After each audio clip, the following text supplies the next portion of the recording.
There's three types of percent problems we're going to look at, and we're going to write proportions in order to solve them. What is 25% of 64? The way we complete percent problems like this is set up a proportion, and we want to make it flow in a circular motion. I'll show you what I mean.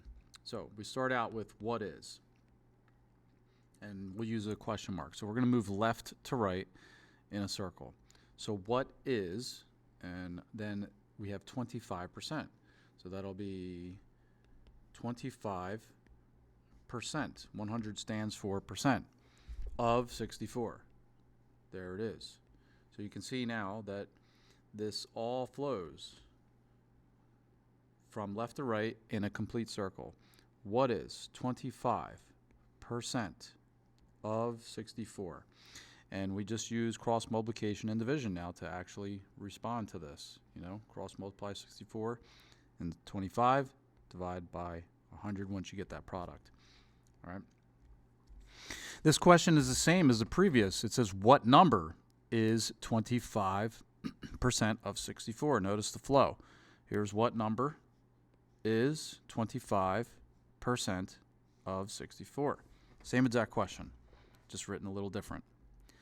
All right, this one is a different type of question. It says 25 is what percent of 64? But still, use the flow, right? So we have 25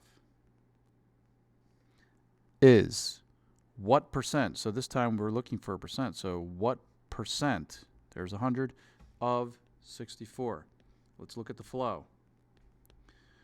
25 is what percent of 64? Cross multiply, divide, you'll answer this question. And finally, different style of question, the third type for percentages. 64 is 25% of what number? And so now we start off with 64, top left. So 64 is 25% of what number? And there's the flow. Once again, from left to right. 64 is 25% of what number? Cross multiply and divide. You'll get the right answer.